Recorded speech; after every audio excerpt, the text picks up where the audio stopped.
Winner point को subscribe कीजिए और बेल आइकन को प्रेस कीजिए। Welcome back to Winner Point Education. मैं अमिता त्रिपाठी, आपकी हिंदी टीचर। आज मैं आपके लिए कक्षा 6 से पार्ट 2 लेके आई हूँ सीबीएसई बोर्ड का बसंत पुस्तक से, जिसका नाम है बचपन। इसमें आपको मैं आज प्रश्न उत्तर दूंगी। तो पाठ प्रारंभ करने से पहले मैं आपसे अनुरोध करती हूँ, आप मेरे वीडियो को लाइक करिए और मेरे चैनल को सब्सक्राइब कीजिए। यदि आपने मेरे चैनल को अभी तक नहीं सब्सक्राइब किया है तो ज़रूर कर दीजिए। अगर कर देंगे तभी आप मेरे चैनल का हिस्सा बन पाएंगे और आपको सभी वीडियो मेरी समय से मिल जाएगी। तो आइए प्रारंभ करते हैं अपना पार्ट 2 बचपन, जिसके इसमें प्रश्नोत्तर में क्या बताया गया है। सबसे पहले बता दें, लेखिका अपने बचपन की बात इसमें बताती हैं। वो पहले के समय और आज के दौर के बारे में अंतर जानती हैं, देखती हैं कि क्या अब तक अंतर हो चुका है, पहले क्या होता था अब क्या हो गया है। तो यही संस्मरण से पहला प्रश्न है कि लेखिका बचपन में इतवार की सुबह क्या क्या काम करती थीं। उत्तर है, बचपन में इतवार की सुबह लेखिका अपने मोजे धोती थी, फिर जूतों पर पॉलिश करके उसे कपड़े या ब्रश से रगड़कर चमकाती थीं। दूसरा प्रश्न है, तुम्हें बताऊंगी कि हमारे समय और तुम्हारे समय में कितनी दूरी हो चुकी है। इस बात के लिए लेखिका क्या क्या उदाहरण देती हैं। उत्तर है, लेखिका अपने समय से आज के समय की दूरी को बताने के लिए निम्नलिखित उदाहरण प्रस्तुत कर रही हैं। क है, तब उन दिनों रेडियो और टेलीविजन की जगह कुछ घरों में ग्रामोफोन होते थे। ख है, पहले कुल्फी होती थी अब आइसक्रीम हो गई है। कचौड़ी समोसा पेटीज में बदल गया है। ग, फालसे और खसखस के शरबत के स्थान पर कोक और पेप्सी जैसे शीतल पेयों ने ले लिया है। उनके समय में कोक नहीं, लेमनेड, विम्टो मिलती थी। मैंने आज के दौर में और पहले के दौर में काफ़ी अंतर आ गया है। पहले लोग फल फूल से बने शरबत पीते थे, अब कोक और पेप्सी पीते हैं, जिसमें हानिकारक केमिकल मिले होते हैं जो आपके स्वास्थ्य को हानि पहुंचाते हैं। पहले लोग खसखस और फालसे के शरबत पीते थे जो ठंड पहुंचाते थे, गर्मी में उन्हें राहत देते थे। लेकिन अब के दौर और पहले के दौर में काफ़ी अंतर आ गया है। इसी को लेखिका याद करती हैं। अगला प्रश्न है, पाठ से पता करके लिखो कि लेखिका को चश्मा क्यों लगाना पड़ा। चश्मा लगाने पर उनके चचेरे भाई उन्हें क्या कहकर चिढ़ाते थे। उत्तर है, लेखिका को रात में टेबल लैंप के सामने बैठकर पढ़ने के कारण उनकी नज़र कमजोर हो गई थी, इस वजह से उन्हें चश्मा लगाना पड़ा।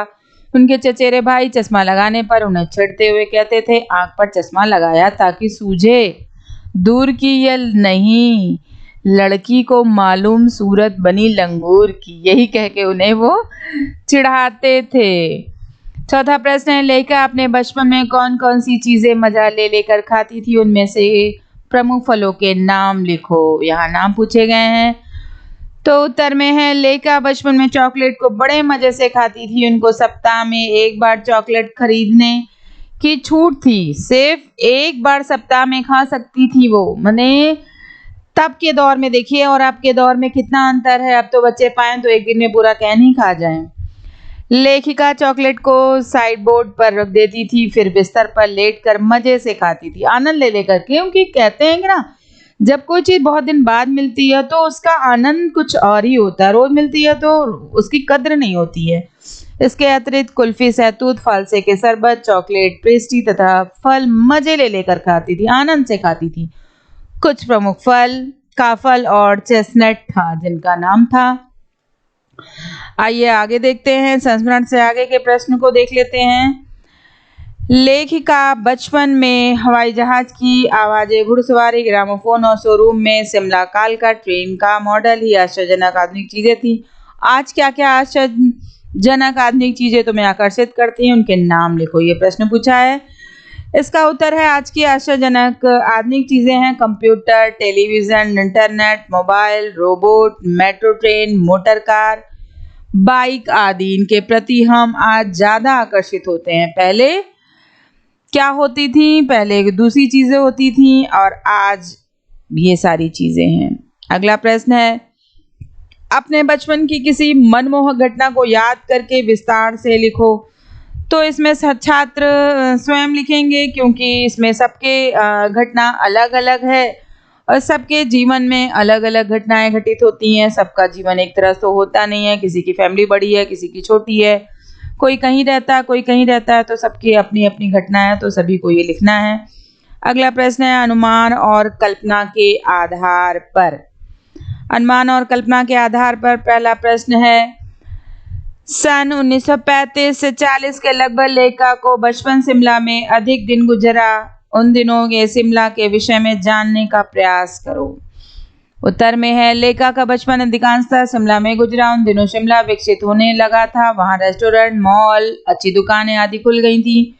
छोटी छोटी पहाड़ियों से घिरा शहर, चढ़ाई चढ़कर गिरजा मैदान पहुंचना और उतर कर मॉल जाना, ये सब घटनाएं सुखद थी। संध्या के समय धुंधलके में गहराते पहाड़, रिज पर बढ़ती रौनक, मॉल के दुकानों की चमक, स्कैंडल पॉइंट, ये सब शिमला की खूबसूरती की झलक दिखाते हैं, उसकी खूबसूरती को चार चांद लगाते थे। अगला प्रश्न है, लेखिका ने इन संस्मरण में सर्वर के माध्यम से अपनी बात बताने की कोशिश की है, लेकिन सर्वर का कोई परिचय नहीं दिया। अनुमान लगाइए कि सर्वर कौन हो सकता है। इसका उत्तर है, इस संस्मरण में लेखिका ने 2 बार सर्वर का नाम लिया है। सर्वर का नाम लेखिका ने संकेत के रूप में लिया है। इसके अलावा उस व्यक्ति के लिए अनुसंबोधन का प्रयोग नहीं हुआ, अतः संभव है कि सर्वर कोई पत्रकार या उनका मित्र लेखक रहा होगा जिन्हें वह अपनी जीवनी सुना रही हैं। सर्वर ये है। अगला प्रश्न भाषा की बात से है। क्रियाओं से भी भाववाचक संज्ञाएं बनती हैं, जैसे मारना से मार, काटना से काट, हारना से हार, सीखना से सीख, पलटना से पलट और हड़पना से हड़प आदि भाववाचक संज्ञाएं बनी हैं। तुम भी संस्मरण से कुछ क्रियाओं को छाट कर लिखो और उनके भाववाचक संज्ञा बनाओ। तो उत्तर में है गूंजना। गूंजना क्रिया है, इसकी भाववाचक संज्ञा बनेगी गूंज। उभार, भाववाचक संज्ञा उभरना। दौड़ना, दौड़। चढ़ना, चढ़ाई। चाल, चलन। गहराना, गहराई। खींचना, खींच। बदलना, बदलाव। तो आज हमारा ये बचपन के प्रश्नोत्तर यहीं पर समाप्त होते हैं। हमारी अब घंटी बज चुकी है, मेरा समय हो चुका है। अब मैं इस वीडियो को समाप्त करने से पहले आपसे पुनः अनुरोध कर रही हूँ, यदि आपने मेरे चैनल को अभी तक सब्सक्राइब नहीं किया है तो ज़रूर कर दीजिए और मेरे प्रत्येक वीडियो को लाइक कीजिए। मैं आपको पुनः अगले पार्ट में मिलती हूँ, तब तक के लिए धन्यवाद। Stay safe, stay home.